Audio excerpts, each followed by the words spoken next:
మాధవ, ఇది ఒక మహామంత్రమే. కేశవ నారాయణ మాధవ 24 నామాల్లో చెప్పబడుతోంది కనుక దీనికి మళ్ళీ ప్రత్యేకం. పైగా భక్తులు మాధవ అని ప్రేమగా పిలుచుకుంటారు స్వామి యొక్క నామాల్లో, విశేషంగా వాడేటువంటి శబ్దం. ఈ మాధవ అనే దానికి కూడాను విశేషార్థములు వైదికంగా చెప్పబడుతున్నాయి. ఇవన్నీ కూడాను ఏదో పాండిత్యంతో అటు విరిచి ఇటు విరిచి వ్యుత్పత్తి తీసి చెప్పట్లేదు. వేదమునందు ఎన్ని రకాలుగా ఒక నామానికి అర్థం చెప్పారో ఆ వైదిక నిరుక్తాన్ని ఆధారం చేసుకుంటూ భాష్యం చెప్పడం జరుగుతుంది. దీనికి ఆధారం ఆదిశంకర భగవత్పాల్ వారు ప్రధానమైతే ఇంకా వేదభాష్యములు ఇతరములు కూడా పరిశీలించి చెప్పడం జరుగుతున్నది. అంటే మాధవ అనే మాటకి స్పష్టంగా తెలుస్తున్న అర్థం మా అంటే లక్ష్మీదేవి.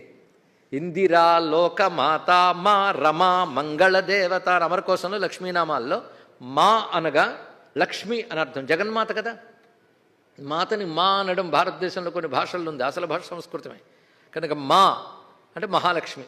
మహాలక్ష్మికి ధవహ అంటే పతి, లక్ష్మీపతి అని అర్థం. మాధవ అంటే లక్ష్మీదేవికి పతి అయినటువంటి వాడు. ఇది అయితే మహాభారతంలో మాధవ శబ్దానికి ఒక నిర్వచనం ఉంది, మహాభారతంలోనుంది మళ్ళీ. మౌనాత్ ధ్యానాచ్చ యోగాచ్చ విద్ధి భారత మాధవం అంటే మౌనముతో ధ్యానముతో యోగముతో తెలియబడువాడు మాధవుడు. ఇది అర్థం అండి ఇక్కడ. అంటే మాధవుడు విష్ణువు, దండం పెడతాం కానీ నీకు అనుభూతి రావాలి, విష్ణువు తెలియాలి. విష్ణువు తెలియాలంటే 3 మార్గాలు ఉన్నాయి, ఇది తెలుసుకో. ఒకటి మౌనం, రెండవది ధ్యానం, మూడవది యోగం. యోగం అంటే సాధన, ఉపాయము. అది ఆ ఉపాయము భక్త్యాది భక్తి జ్ఞాన యోగములన్నీ కూడా యోగ శబ్దంలోకి వస్తాయి. అవి వేటితో జరగాలి? మౌనంతో ధ్యానంతో జరగాలి.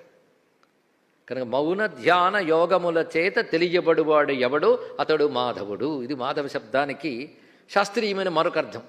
దీన్ని బట్టి మనకి సాధన కూడా చెప్తున్నాడు చూడండి. విష్ణు సహస్రం భగవంతుని గురించి ఎంత తెలియజేస్తుందో ఆ భగవంతుని పొందడానికి సాధకుడు ఎలా ఉండాలో కూడా తెలియజేస్తుంది.